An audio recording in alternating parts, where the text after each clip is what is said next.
তো এই যে আপনি মুরগির সেট করেছেন, মুরগির যে বিষটা সেখান থেকে আবার মাছের খাবার হচ্ছে, তো এর পাশাপাশি কিছু অতিরিক্ত খাবারও আপনার দিতে হয়। কম দেওয়া লাগে। মুরগি এবং মাছ একই সঙ্গে কি বিষয় খেয়াল করা দরকার?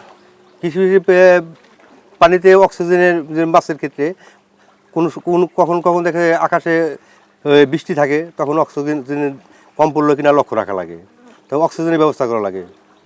আবার দেখা যায় লিটার, আমি তো গ্যাপ দিয়ে পালি, আমার লিটারের সমস্যা হয় না, মানে সবসময় পালি না। দেখা গেছে এই সেট পারলাম, আবার 1 মাস গ্যাপ নিলাম, ওই পানিটা আবার পরিষ্কার হয়ে গেলো, তা আবার হয়তো উঠেছি। আবার ওই গ্যাসের তেমন একটা সমস্যা, তারপরেও মাঝে মধ্যে গ্যাসের ডোজ করা লাগে। গ্যাস করে মুরগির বিষটার জন্য গ্যাস হয়? গ্যাস বিভিন্ন কারণে, পুকুর পুরাতন হয়ে গেলে ওটা বেটে ময়লা জীবাণু থাকলে ওই কারণে লিটার বেশি অতিরিক্ত পড়লে।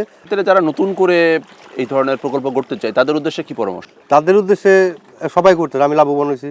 ওই পরিশ্রম সৌভাগ্যের একমাত্র চাবিকাঠি।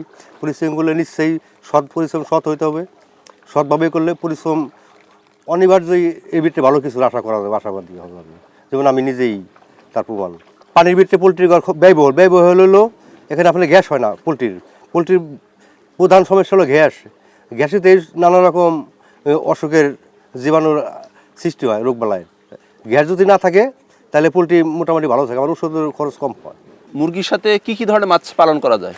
ওই পাঙ্গাস সব মাছই পরা যায়, মানে ওই লিটার চেক দিয়ে। যেমন আমার 3 বিঘের ভিতরে একটা সেট 1500, হ্যাঁ 2টা সেট পারলে আবার দেখা যায় গ্যাপ দিতে হবে এর ভিতরে, সবসময় থাকতে পারে। এই পানিটা কীরকম আছে পানি দিতে হবে, পানির আবার মাছের দিকেও লক্ষ্য করা লাগবো, মাছটা যেন অতিরিক্ত গ্যাস না পড়ে, অতিরিক্ত লিটার না পড়ে নষ্ট না হয়। তাহলে বলে মনে হচ্ছে বিষটা খুব বেশি যাতে না পড়ে সেটাও খেয়াল করতে হবে, তাহলে মাছটা ভালো থাকবে।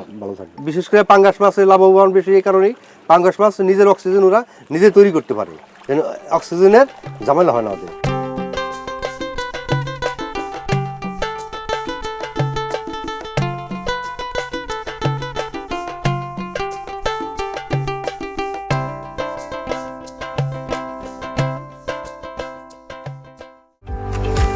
সৌজন্যে আকিজ ফিড।